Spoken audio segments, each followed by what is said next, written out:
આવતીકાલે મકર સંક્રાંતિનો પર્વ છે। સૂર્ય મકર રાશિમાં કરશે પ્રવેશ। મકર સંક્રાંતિને ખૂબ જ શુભ માનવામાં આવે છે। જ્યોતિષાચાર્યના અનુસાર આ વર્ષે મકર સંક્રાંતિના ભગવાન સૂર્ય 8:56 વાગે મકર રાશિમાં પ્રવેશ કરશે।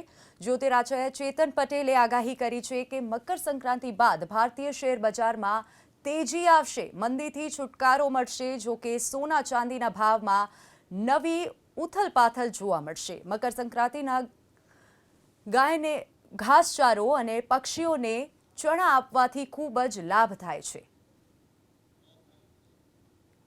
મકર સંક્રાંતિના તહેવારે પવિત્ર નદીઓમાં સ્નાન કરાય છે અને દાન પુણ્ય કરાય છે। મેષ રાશિના જાતકોએ મસૂરની દાળ અને ગોળનું દાન કરવું જોઈએ। વૃષભ રાશિના જાતકોએ ચોખા અને સફેદ વસ્તુઓનું દાન કરવું જોઈએ। મિથુન રાશિના જાતકોએ મગની બનાવટો કે મગનું દાન કરવું।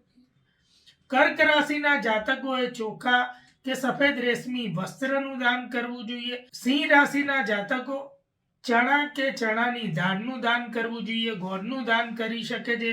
કન્યા રાશિના જાતકો મગ કે ગોળનું દાન કરી શકે છે। તુલા રાશિના જાતકો ચોખા અથવા તો ચોખાની બનાવટોનું દાન કરી શકે છે। વૃશ્ચિક રાશિના જાતકોએ મસૂરની દાળનું દાન કરવું જોઈએ, ગોળનું દાન કરવું જોઈએ, તાંબાના પાત્રનું દાન કરવું જોઈએ, જેનાથી શ્રેષ્ઠ ફળ પ્રાપ્ત થાય।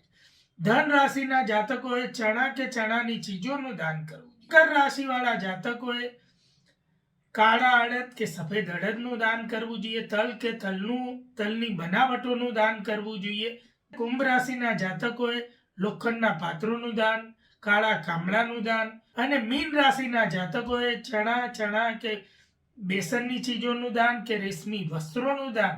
મકર સંક્રાંતિના પર્વે ગાયોને ઘાસચારો, ચકલીઓને ચણ અને ગરીબ વ્યક્તિઓને યથાશક્તિ દાન કરવાથી, બ્રાહ્મણને પણ દાન કરવાથી અક્ષય પુણ્ય ફળની પ્રાપ્તિ થાય।